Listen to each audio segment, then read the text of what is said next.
తక్కువ కాస్ట్‌తో ఇంట్లో ఉండే ఈజీ మెటీరియల్స్‌తో డెకరేటివ్ ఫ్లవర్స్‌ని ఎట్లా చేసుకోవాలో ఈ వీడియోలో చూద్దాము. ముందుగా ఒక tissue paper are paper towel 4 papers తీసుకున్నాను నేను. వీడియోలో చూపిస్తున్నట్టు ఫోల్డ్ చేయండి.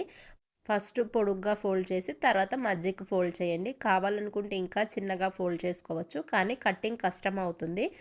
సో, నేనిక్కడ మరీ చిన్నగా చేయలేదు. మీడియం సైజ్‌లో ఆపేసాను. ఇప్పుడు ఏదన్నా రౌండ్‌గా ఉన్న బ్యాంగిల్ గానీ, బాటిల్ క్యాప్ గానీ, లేదంటే గుంటగరిటె గానీ తీసుకొని ఇలాగ రౌండ్‌గా షేప్ డ్రా చేసుకోండి.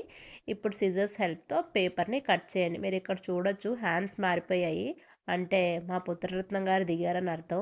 బేకింగ్ గానీ, డీఐవై క్రాఫ్ట్స్ గానీ చేస్తే నేనున్నానమ్మా అంటూ వాడు కూడా ఒక చెయ్యి వేస్తాడు. కటింగ్ చేశాడు. నెక్స్ట్ కలరింగ్ చేసుకోవాలి. కట్ చేసిన పేపర్స్ అన్నిటికి కూడా జస్ట్ ఒక మార్కర్ గానీ, స్కెచ్ పెన్ గానీ తీసుకొని వీడియోలో చూపిస్తున్నట్టు లేదంటే మీకు ఎలా అనుకూలంగా ఉంటే అలాగా కలర్ చేయండి.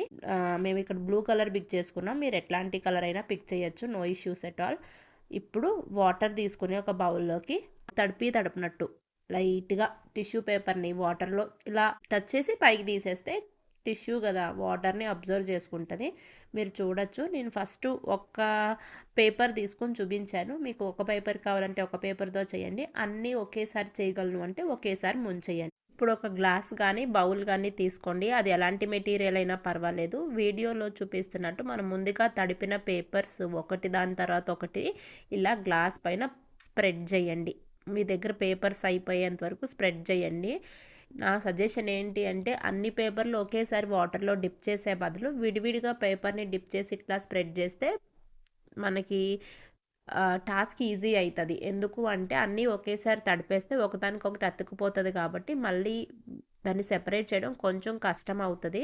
మా బాబు అలా సెపరేట్ చేశాడు కాబట్టి నాకిక్కడ మీకు ఫాస్ట్‌గా అయిపోయినట్టు కనిపిస్తుంది. మీరు ఇండివిడ్యువల్‌గా ఎవరి హెల్ప్ లేకుండా చేస్తున్నారు అంటే మాత్రం విడివిడిగా ఒక పేపర్ తడుపుకొని ఇట్లా వెంటనే పెట్టేయండి. అన్ని పేపర్లు స్ప్రెడ్ చేసేసిన తర్వాత ఇప్పుడు మనకి పెటల్స్ రెడీ అయ్యాయి. చిన్న చిన్న లీవ్స్ కావాలి అనుకుంటే లీఫ్ షేప్‌లో డ్రా చేసుకొని దాన్ని కూడా వాటర్‌లో లైట్‌గా డిప్ చేసి స్ప్రెడ్ చేయండి. ఒక 3-4 మినిట్స్ స్ప్రెడ్ చేసిన పేపర్స్, లీవ్స్ అట్లానే గ్లాస్ పైన వదిలేసి తర్వాత గ్లాస్‌ని కొంచెం టిల్ట్ చేసి పేపర్స్‌ని పట్టుకుంటే ఫ్లవర్ సెపరేట్ అయిపోతది గ్లాస్ నుంచి ఈజీగా. ఒక మంచి బ్యూటిఫుల్ ఫ్లవర్ రెడీ అయిపోయింది. మీరు ఇది పింక్ కలర్‌తో గనుక ట్రై చేస్తే ఖచ్చితంగా కమల్ పువ్వులానే అనిపిస్తది. ఈ వీడియో కనుక మీకు నచ్చితే please like this video. Try చేసి కమెంట్ బాక్స్‌లో తెలియచేయండి. Thanks for watching. Please like and subscribe. ఆకులు గనుక సెపరేట్ అయిపోతున్నాయి అంటే ఒక్కసారి వాటర్‌లో డిప్ చేసి అతికిస్తే స్టిక్ అయి ఉంటుంది. Thanks for watching.